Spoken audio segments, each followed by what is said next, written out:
El desplazamiento forzado es uno de los problemas sociales más grandes del país. Un desplazado es alguien que ha sido forzado a emigrar dentro de su territorio nacional, abandonando su lugar de residencia o actividades económicas regulares porque su vida, seguridad física o libertad personal se han visto seriamente afectados o están bajo amenaza directa. Por alguna de las siguientes situaciones, como el conflicto armado interno, disturbios internos y tensión, o también la violencia generalizada, violencia masiva de los derechos humanos o violaciones del derecho internacional humanitario, y entre otras circunstancias que resultan de las anteriores situaciones que pueden alterar el orden público drásticamente.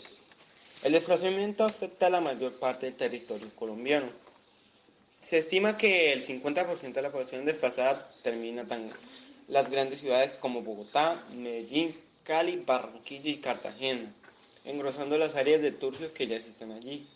Se estima que el 90% de la población es rural o semirural y cerca de un tercio es compuesta por terratenientes. 900 pueblos dentro del territorio nacional han sido afectados por la tendencia del desplazamiento. Por esto, el gobierno ofrece ayuda humanitaria de emergencia para mitigar el impacto negativo causado por tener que abandonar sus tierras, viviendas, animales y pertenencias. Entre el 7 de agosto de 2002 y el 31 de diciembre de 2003, la red de solidaridad social brindó ayuda humanitaria de emergencia a 40.233 familias. Durante el mismo periodo, coordinó el regreso de 11.145 familias y más de 55.000 colombianos a sus hogares de conformidad con los principios de Naciones Unidas sobre voluntariedad digna y seguridad. Esta reemplacidad de él estaba llegando a su fin cuando los desplazados pueden regresar a sus hogares o reubicados con sus lugares donde se les garantiza una fuente de ingresos viable. La tendencia de desplazamiento en Colombia es muy grave, pero la política de defensa y seguridad democrática tuvo como resultado una disminución del 52% en el desplazamiento forzado en el 2003, en comparación con el 2002. La seguridad garantizada por la Fuerza Militar y la Policía Nacional y el compromiso del Estado a promover de procesos de desarrollo mediante más inversión social fueron acciones que llevaron a reducir la cifra de 379.289 colombianos afectados por el desplazamiento social en el 2002. A pesar de la paz, el desplazamiento sigue siendo una realidad en el país. Según la Defensoría del Pueblo, 17.825 personas han sido desplazadas forzosamente este 2019. Una ONG asegura que la cifra asciende a 35.409 víctimas y cada vez van aumentando más sin ayuda alguna a los necesitados.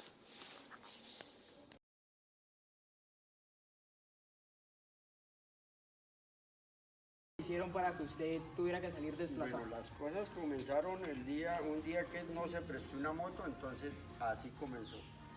Y para agravarse ese desplazamiento fue que la guerrilla el día 16 de octubre del año 88, la comandancia armada por el señor Sandoval, comandante de escuadra del Frente 16 de la FARC, asesinó a mi hermano. El día 16 de octubre del año 88 a las 7 de la noche. Entonces por eso uno busca las maneras de salir de eso. ¿Y cómo logró salir? ¿Cómo se pudo? Volando seguro, de alguna u otra manera.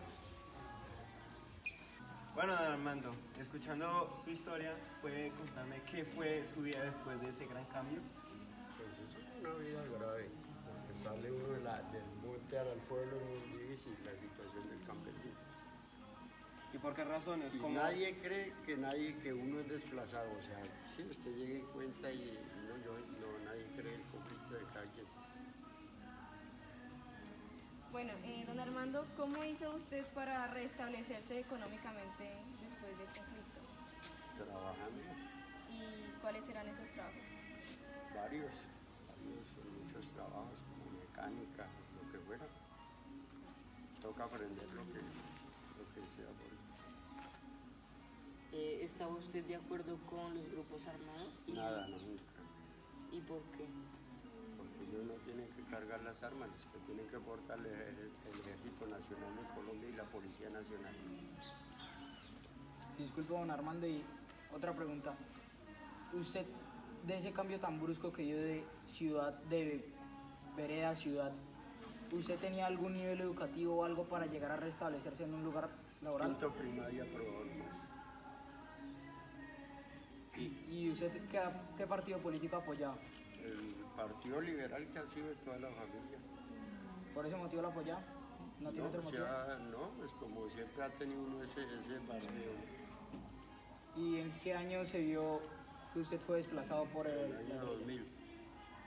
Y bueno, don Armando, después de eso, de todo ese conflicto que vivió, ¿cómo se sentía? ¿Qué quería? ¿Sentía como ganas de venganza? Sí, claro. A todo momento uno siente las ganas de vengar las cosas. De vengar a tu hermano, de ver que le quitaron todo a usted y que uno llega a sufrir.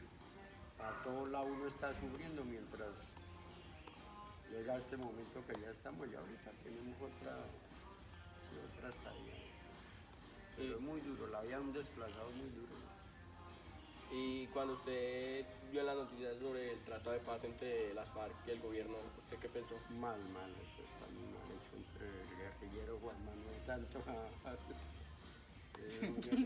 para mí el comandante del Supremo puesto es Juan Manuel. ¿Y cuando usted lo desplazaron, tuvo la oportunidad de llevarse algo o Nada, se lo nada, quitaron? nada, todo quitado, finca, todo lo que había. Salir, ustedes de un momento a salir y ya bueno. ¿Y de eso ha tenido la oportunidad de volver a esa finca o ya quedó en el pasado? Volví, pero no, eso Ya no es lo mismo. ya no hay nada. Acabaron. Henry. Bueno, don Armando, muchas gracias por contarnos su historia de cómo vivió, cómo era su vida antes y después de una trágica... De un desplazamiento y qué. Bueno, gracias don Armando por contarnos de cómo fue su desplazamiento forzado y pues muchas gracias por esta entrevista. Muchísimas gracias. Las historias que nos contó nos ayudarán mucho y para saber cómo se presentaban y cómo las personas que sufrían esto de verdad afectaban eso, se sentían horribles. Gracias a su historia ya entendí varias cosas más. Pues muchas gracias por aclarecer cómo se vivió el conflicto y pues cómo cada persona en su interior se siente por el conflicto. Muchas gracias por permitirnos realizarle esta entrevista. Pues la verdad, algunos desconocíamos muchos aspectos de estos tiempos y la verdad es que fue demasiado interesante su historia. Muchísimas gracias. Gracias. En la segunda mitad del siglo XX en Colombia ocurrieron unos hechos que marcaron la historia de todo el país. Uno de estos fue el narcotráfico. El narcotráfico estaba principalmente potenciado por dos carteles, el cartel de Cali y el cartel de Medellín. El cartel de Cali estaba bajo el poder de los hermanos Rodríguez Orejuela, los cuales tenían el control de casi todo el Valle del Cauca y controlaban la exportación de sustancias estupefacientes para todo el mundo. En el cartel de Medellín lo que se hacía era poner unos carros bombas o atacar a la población civil, las fuerzas armadas y a miembros del Estado con el fin de lograr un bien que solo les servía a ellos. Además de esto empezaron a usar las personas de los campos para cultivar drogas como cocaína, marihuana, entre otras. Esto trajo alrededor de más de mil policías muertos en solo 10 años. El esplendor del narcotráfico se vio entre el año 1980 y 1996. Principalmente ocurrieron hechos atroces en Colombia bajo el poder del capo Pablo Escobar, que era el jefe del cartel de Medellín, el cual hizo explotar varios carros bombas en Medellín, Bogotá, entre otras ciudades del país. Además de esto, hubo muchas personas que tuvieron que verse involucradas directamente en el conflicto, ya que tuvieron que dejar sus tierras, sus casas, sus hogares, ser asesinados o se vieron también influenciados directamente con su familia o su parte económica, teniendo que dejar un día para otro todos sus recursos. También se puede tomar en cuenta que en Colombia se ha visto una época muy peligrosa en la cual el Estado está muy alejado de los centros rurales. Esto quiere decir que los centros rurales, en donde se encuentran los campesinos y algunas minorías étnicas, no tienen la capacidad de sobrevivir. ¿Por qué? Ya que el Estado no interviene de manera directa, entonces los grupos armados o los carteles o el narcotráfico se aprovechaba de ellos. De esta manera eran asesinados si se oponían a lo que les decían, o si no, los tomaban como delincuentes para el Estado. Además de esto, también hubo hechos importantes como algunos magnicidios, como lo fue el de Galán, en el cual las personas se vieron revolucionadas ya que asesinaron a un líder político. En este momento surgieron también ciertos conflictos en la parte rural, en los cuales se asesinaban personas, entre otros. Los medios de comunicación han servido como de una u otra manera como para informar a las personas, pero durante esta época se nublaban, oscurecían algunos sucesos. Digamos, el 11 de abril de 1989 ocurrió un carro bomba en Bogotá, en Medellín, perdón, en el cual murieron 35 personas y hubo bastantes heridos, alrededor de 100 heridos. Esto solo fue lo único que contaron, no contaron cómo sucedió las horas posteriores a esto y además no contaron los detalles de esta noticia. Además de esto también hubo otras noticias que ocultaron por el simple hecho de guardar la información y no contarle las cosas como eran en realidad a la población. De esta manera se puede analizar que los medios de comunicación, a pesar de que su deber es informar, hubo noticias que se pasaban por alto. Esto tal vez por el hecho de no hacerle tener miedo a la población o de simplemente no mantenerla informada.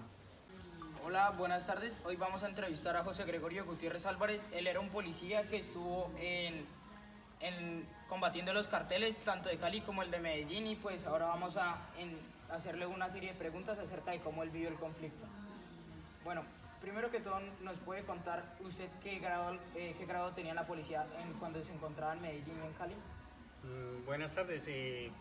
Cuando estaba en Medellín era el grado agente, pertenecía a un escuadrón móvil, al grupo élite. Allí se perseguía a Pablo Escobar. Es importante resaltar aquí que no solo el personal civil es víctima del conflicto ni desplazado. El personal integrante de las fuerzas militares y Policía Nacional también lo son, ya que ellos se ven afectados de acuerdo a la función que cumplen o labor que realizan, de acuerdo a su grado de experiencia. Se ven no solo afectados ellos, sino también las familias. Es así como, por ejemplo, en la época de 1988, 89 y 90, cuando se perseguía al extinto Pablo Escobar Gaviria, él puso precio a los policías, a la cabeza de los policías. En Medellín llegaron a matar en esa época 246 policías, de los cuales los pagaban en compraventas a razón de 2 millones, de 1, 2 y 5 millones de pesos. 1 millón era si mataban a un policía de la vigilancia allá en Medellín, o de 2 millones si era personal del élite, o 5 millones si era personal de la DIJÍN o de inteligencia de la Policía Nacional, de acuerdo al daño que le podía ocasionar ese miembro de la fuerza de policía, era que asimismo tenía precio la cabeza de ese funcionario. Es importante también resaltar de que un miembro de las fuerzas militares y Policía Nacional tiene enemigos sin ni siquiera conocerlos, solo por el hecho de portar un uniforme y representar la justicia de una nación. ¿Y cómo era su vida antes de, o sea, cómo era su vida en la policía? ¿Y por qué razones quiso entrar a la policía y por qué motivos? Bueno, el ingreso a la institución, a la Policía Nacional, se dio por la falta de empleo, hay que aceptarlo, la falta de oportunidades que existían en ese entonces. Entonces uno ingresa a la policía y allí es una perspectiva totalmente diferente, un ámbito totalmente legal donde se logra cada individuo tener un estatus ante una sociedad y ser útil a la misma. Entonces el cambio es brusco porque ya allí hay un régimen de lo que es... ¿Cuántos años tenía? Yo ingresé a la edad de 19 años.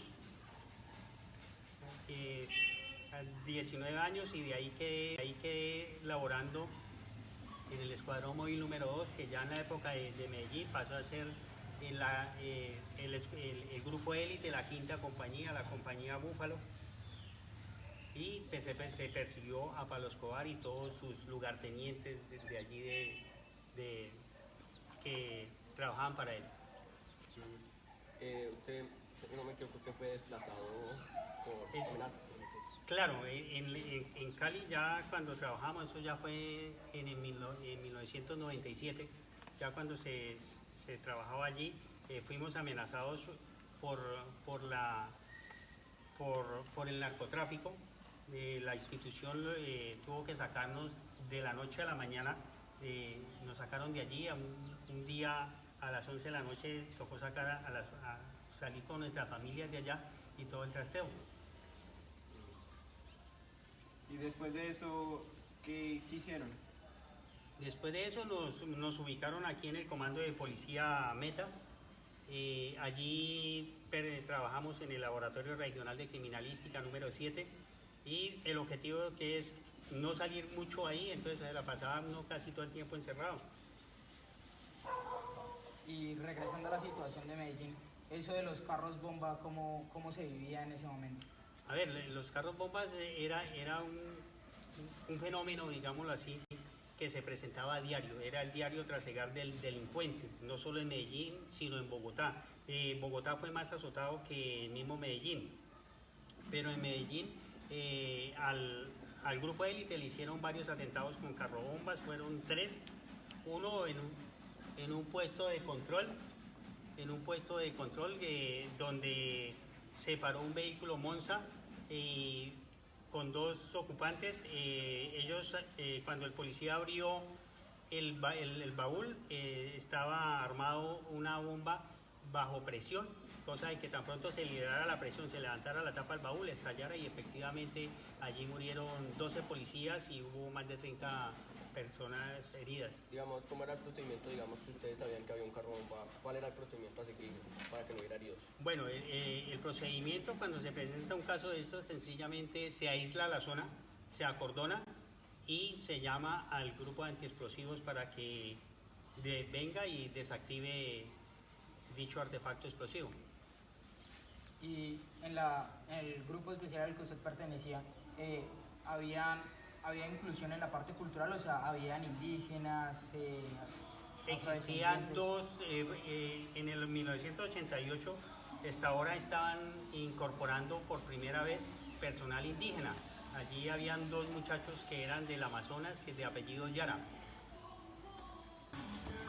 Y don José, ¿usted sentía demasiado miedo a recibir esas amenazas? Bueno, créame que el miedo y la zozobra siempre es algo latente a cada hora que usted sale de un servicio. Normalmente se sabe que sale y no se sabe si en ese entonces se regresaba nuevamente a la base, que era la escuela Carlos Holguín de nosotros. Entonces, el miedo y la zozobra siempre lo acompañan a uno. Y le hacen extremar medidas de seguridad y tratar de sobrevivir al diario trasegar de la vida. Y bueno, cuéntenos cómo era su ideal político en ese tiempo. A ver, nosotros de ideal político no tenemos. Nosotros, la Policía Nacional y las fuerzas militares, somos apolíticos, no ejercemos el sufragio o el voto y no podemos participar en política. Pero digamos, en esa época usted, digamos, ¿quién pensaba que era que tenía pensamientos correctos para mejorar el país? En ese entonces se podía hablar de que José Antonio Galán era uno de los candidatos del liberalismo que tenía mayor aceptación, que donde el cartel de Medellín no lo hubiese asesinado, ese hubiese sido un presidente que ya que tenía ideas liberales nuevas y buscaba de acuerdo a la oratoria en los discursos siempre buscaba era el beneficio para el pueblo. ¿Y usted cuando se encontraba en Medellín, cómo podía evidenciar la economía de las personas? O sea, ¿eran de escasos recursos o tenían buenos recursos económicos? Bueno, normalmente siempre existen todas las clases sociales en una ciudad. El personal que delinquía era de estrato 2 y 3, que eran los lugartenientes y sicarios del cartel de Medellín. Y en el periodo en el que usted vivió, ¿sintió de alguna manera algún trauma después de la muerte de alguno de sus compañeros en la contraguerrilla? Bueno, allí perdimos a más o menos 16 compañeros que fallecieron por explosiones de carros bombas. Siempre psicológicamente le causa a uno un receso en la vida que lo lleva a uno a recapacitar si realmente está haciendo lo correcto o uno está en el lugar equivocado, y lo lleva como a declinar muchas veces sus ideales. Si usted, digamos, usted tuviera la oportunidad de, digamos, Pablo Escobar esté vivo, esté frente acá, y usted le diera la oportunidad de decir si vive o muere, ¿usted qué haría? Digamos, si se va a la cárcel toda su vida o muere y ya. A ver, nosotros no buscábamos el si vive o muere, sencillamente se buscaba era someterlo a la justicia, ya que como parte integrante de la Policía Nacional se buscaba era que esa persona respondiera por todos los delitos que ha cometido durante ese tiempo. Pero usted nunca tuvo un resentimiento en contra de él. No. ¿Y cómo fue el periodo de entrenamiento que ustedes vivieron en Medellín para poder combatir este gran problema? Bueno, el entrenamiento no se llevó en Medellín. Nosotros hicimos el curso en la escuela Alfonso López Pumarejo, luego pasamos a la escuela Gonzalo Jiménez de Quesada, allí hicimos un curso de COPES y ahí nos mandaron a la escuela del Espinal, a la Gabriel González. Allí iniciamos un curso de contraguerrilla urbana, rural y granaderos. Y disculpe, ¿qué es eso que usted mencionó que es COPES? COPES es un comando de operaciones especiales, personas que están capacitadas para saber sortear cualquier situación que se presente, no solo en una ciudad, sino por fuera de ella. Si usted hubiera tenido el mando de la policía en ese momento, ¿qué hubiera realizado? ¿Qué actividades? ¿Respecto a qué? Sobre lo del cartel de Medellín. A ver, el director de ese entonces siempre llevó una guerra contra el cartel de Medellín, digámoslo así, sin cuartel, porque siempre se combatió, ya que este señor, por ejemplo, allá en Medellín, el 8 de agosto ya había matado al comandante de la policía de Medellín, al coronel Franklin. Pero ¿Cree que algunos aspectos de ese entonces han perdurado en nuestro tiempo actual?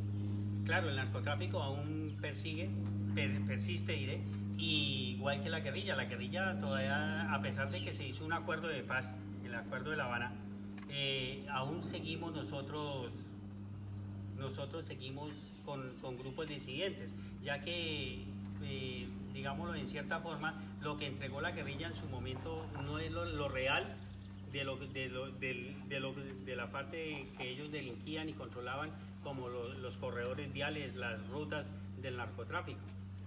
Y ese nivel de corrupción del cual nos hablaba hace un momento, ¿usted cree que todavía persiste o ha disminuido? A ver, yo creo que actualmente lo vemos en los noticieros, la corrupción hoy en día ha alcanzado esferas que ha tocado la Corte Suprema de Justicia, ha llegado a permear o a involucrar magistrados de las altas cortes, jueces, fiscales y por ende personal de las fuerzas militares y policía. No en la misma cantidad de lo hace muchos años, pero sí aún persiste. ¿Cuál es su opinión acerca del Tratado de Paz con las FARC? Bueno, yo creo que el Tratado de Paz le sirve a la nación, pero en cierta forma se le dio muchas prebendas a la guerrilla. Con esto se puede concluir que aquellos factores que se lograron generar en la época de la violencia fueron aquellos causantes de dejar una marca en el país, un tipo de cicatriz en Colombia que aún en la actualidad perdura y que sigue causando muchos hechos de violencia. Esto lo podemos evidenciar en los asesinatos que se dan hacia los líderes sociales, los confinamientos realizados a comunidades en Boyacá y Chocó por esta violencia, los ataques, desapariciones y amenazas que se dan hacia los campesinos de nuestro país, las más de 4.000 masacres entre 1958 y 2018, las cuales dejaron 24.447 víctimas, los atentados terroristas en 106 municipios del país, las desapariciones forzadas con un total de 80.472 víctimas en 135 municipios, entre muchas más, han dejado una marca y han estado deteriorando nuestro país a lo largo de la historia. Gracias.